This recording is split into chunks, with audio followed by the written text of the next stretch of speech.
میں نے کبھی سوچا ہی نہیں تھا کہ جیل کی زندگی کیسی ہوتی ہے، اور یہاں آ کر جب مجھے یہ سب دیکھنے کو ملا تو میں بہت زیادہ حیران رہ گئی تھی۔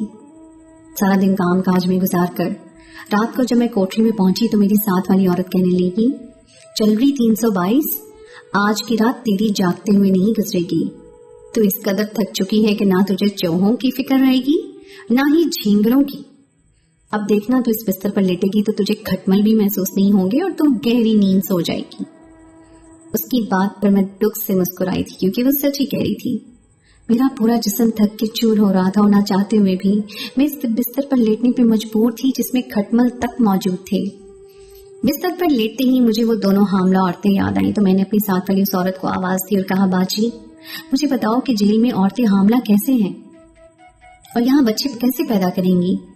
میری بات سن کر وہ زور سے ہنس پڑی اور کہنے لگی، تجھے بڑی جلدی ہے حاملہ ہونے کی، تھوڑا انتظار کر لے، تیری باری بھی آ جائے گی، اور جب تو بچہ پیدا کرے گی تو تجھے بھی پتا چل جائے گا کہ یہ بچہ کیسے پیدا ہوتا ہے۔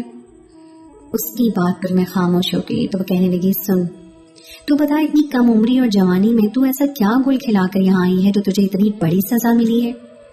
اگر وکیل اچھا کرتی نا تو کبھی جیل کی نوبت نہ آنے دیتی۔ یہ کالے کوٹ والے بابو ہوتے ہیں نا، یہ انسان کے بڑے سے بڑے گناہ کو نیکی بنا کر پیش کر دیتے ہیں۔ تو نے کیوں نہیں کسی اچھے کالے کوٹ والے سے رابطہ کیا؟ ابھی تیری عمر ہی کیا تھی؟ دیکھنے میں تو 19-20 کی لگتی ہے، اور تو ساری زندگی کے لیے جیل میں آ گئی ہے۔ اس کی بات سن کر میں نے ایک سرد آہ بھری تھی۔ میں اسے کیا بتاتی کہ میرے لیے وکیل تو کیا گیا تھا، لیکن اس شہر کا سب سے گھٹیا اور سستا ترین وکیل، جس کی ناقص وکالت کی وجہ سے ہی تو آج میں یہاں جیل کی سلاخوں کے پیچھے تھی، اور مجھ پر یہ ظلم کسی اور نے نہیں بلکہ میرے اپنے ہی باپ نے کیا تھا۔ مجھے اس جرم کی سزا مل گئی تھی جو میں نے کیا ہی نہیں تھا، اور میں چیختی چلاتی رہ گئی تھی، پھر بھی کسی نے میری ایک نہیں سنی تھی۔ میں اس عورت کی بات کا جواب دیے بغیر بستر پر لیٹ گئی تھی۔ ماضی میری آنکھوں کے سامنے گھوم رہا تھا۔ میرا نام مہرالنساء تھا اور ہم 3 بہنوں کا ایک اکلوتا چھوٹا بھائی تھا۔ میرے ابا کی آنکھوں میں ہم تینوں بیٹیوں کا وجود کھٹکتا تھا، کیونکہ میرے ابا کو بیٹیاں بالکل بھی پسند نہیں تھیں، اور جب تک صرف ہم تینوں بہنیں تھیں انہوں نے اماں کی اور ہماری زندگی اجیرن بنا رکھی تھی۔ لیکن جب ہمارے گھر بھائی کی پیدائش ہوئی تو ابا خاموش ہو گئے اور ان کی ساری توجہ، پیار اور محبت بھائی کے لیے وقف ہو گئی۔ سالوں ہم نے اپنے باپ کے تانے سنے تھے، اور بھائی کی پیدائش کے بعد ہماری زندگی میں سکون آ گیا تھا۔ ہم تینوں بہنیں ایک سرکاری اسکول میں پڑھتی تھیں، لیکن ابا نے ہمارے بھائی کو ایک بہت ہی اچھے پرائیویٹ اسکول میں داخل کروایا تھا۔ ہم تینوں بہنیں زندگی کی ضروریات کے لیے ترستی تھیں، اور ہمارا بھائی اپنی بڑی سے بڑی خواہش بھی چٹکیوں میں ابا سے پوری کروا لیا کرتا تھا۔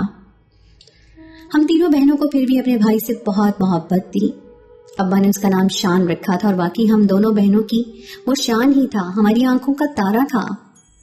ہم سب اور خاص کر ابا بے جا لاڈ پیار کر رہے تھے اس سے، جس سے وہ بہت بگڑ چکا تھا۔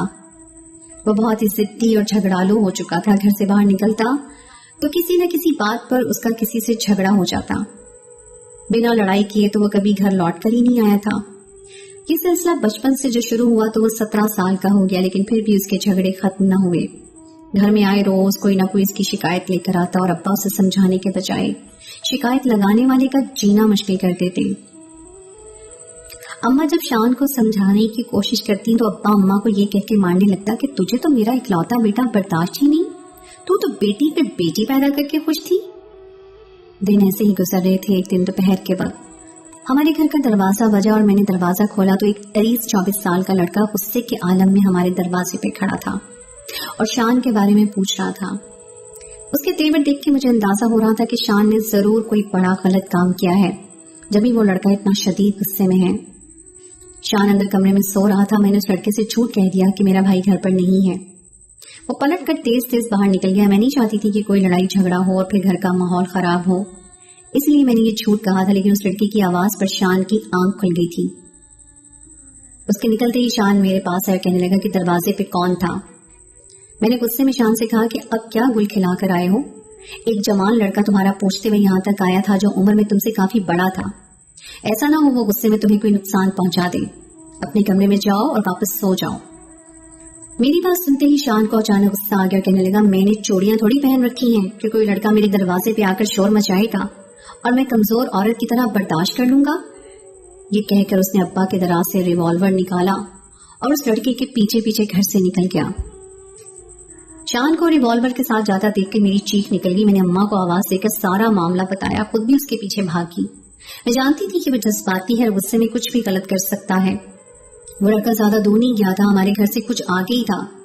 گرمی کی وجہ سے چاروں طرف سناٹا تھا۔ جب تک میں اس کے پاس پہنچی ان دونوں کے درمیان جھگڑا عروج پا چکا تھا، اور اس سے پہلے کہ میں اپنے بھائی کو کچھ سمجھاتی، گولی اس لڑکے کے سینے میں پیوست ہو گئی تھی۔ خون کا ایک فوارہ بہ رہا تھا اور میں کبھی اپنے بھائی کو اور کبھی خون میں لتڑے تڑپتے ہوئے وجود کو دیکھ رہی تھی۔ شان کی بھی سٹی گم ہو گئی تھی۔ وہ روتے ہوئے میرے قریب آ گیا اور میرے گلے لگ گیا۔ وہ جذبات میں آ کر یہ قدم اٹھا بیٹھا تھا، جبکہ نہ ہی اس کا ایسا کوئی ارادہ تھا اور نہ ہی اس میں اتنی ہمت تھی۔ گولی کی آواز پر ارد گرد کے گھر والے اپنے گھروں سے نکلنا شروع ہوئے اور ابا بھی وہیں پہنچ گئے۔ ہر کوئی حیران پریشان اس منظر کو دیکھ رہا تھا۔ میں نے روتے ہوئے ابا کو ساری بات بتائی تو ابا نے فوراً میرے منہ پر ہاتھ رکھ دیا اور کہنے لگے، مہرو بالکل خاموش ہو جا اور اب دوبارہ یہ بات نہ کرنا۔ محلے والوں نے ایمبولینس کو کال کر دی تھی۔ ایمبولینس اس لڑکے کو لینے کے لیے آ گئی تھی اور پتہ چلا وہ لڑکا موقع پہ ہی دم توڑ گیا تھا۔ پولیس بھی اطلاع پہنچ گئی تھی، لیکن پولیس کے آنے سے پہلے ابا نے مجھے پہلے سے کہہ دیا کہ اپنے بھائی کا نام نہیں لینا۔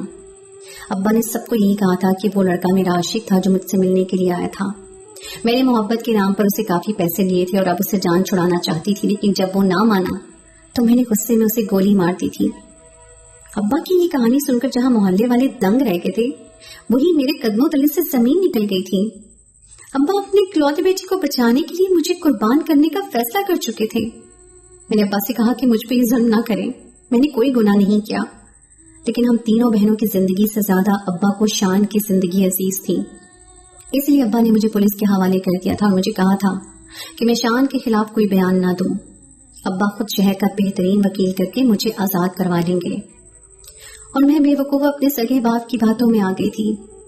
جب ابا نے کبھی ہماری ضروریات پر توجہ نہیں دی تھی تو مجھے آزاد کروانے کے لیے شہر کے بہترین وکیل کو کیسے ہائر کر سکتے تھے؟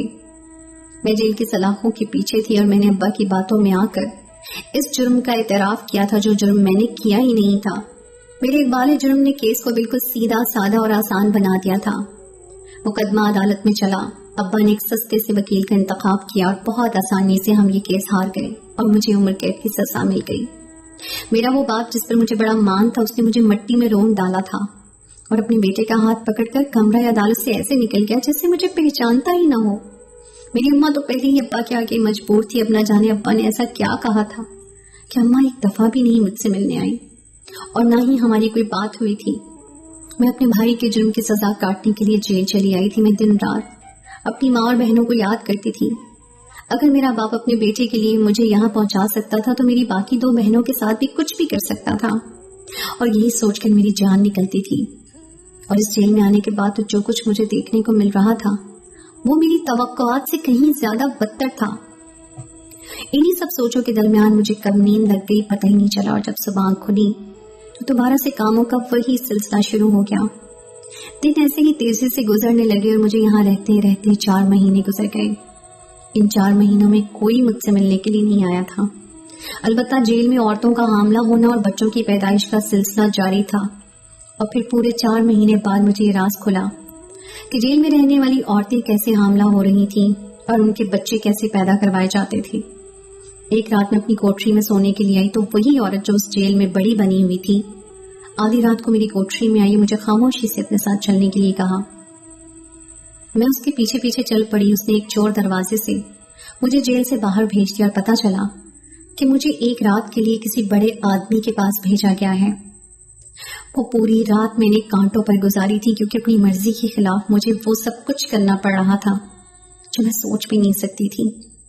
مجھے بلیک میل کیا گیا تھا کہ اگر یہ بات میں نے کسی کو بھی بتائی تو مجھ پر ہی الزام لگا دیا جائے گا کہ میں نے جیل سے بھاگنے کی کوشش کی ہے۔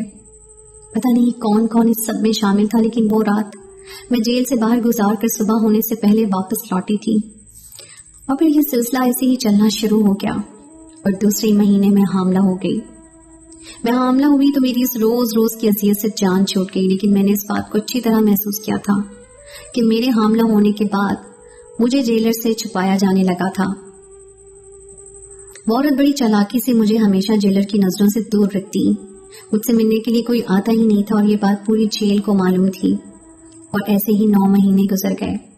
اور جب بچے کی پیدائش کا وقت قریب آیا تو جیل میں موجود 2-3 عورتوں نے میرا کیس کیا اور میرے پاس ایک بیٹی کی پیدائش ہوئی. نہ ہی مجھے میری بیٹی دکھائی دی اور نہ ہی میری گود میں ڈالی گئی، بلکہ نہ جانے اسے چند ہی منٹوں میں کہاں غائب کر دیا گیا تھا. میں خود بھی نہیں جانتی. آج میں بغیر شادی کے ایک بیٹی کی ماں ہوں، اور میری وہ بیٹی کہاں ہے مجھے اس کا علم نہیں، بلکہ نہ ہی میں آج تک ظلم کی یہ داستان کسی کو بتا سکی اور نہ سنا سکی، کیونکہ مجھے بہت زیادہ بلیک میل کیا گیا تھا.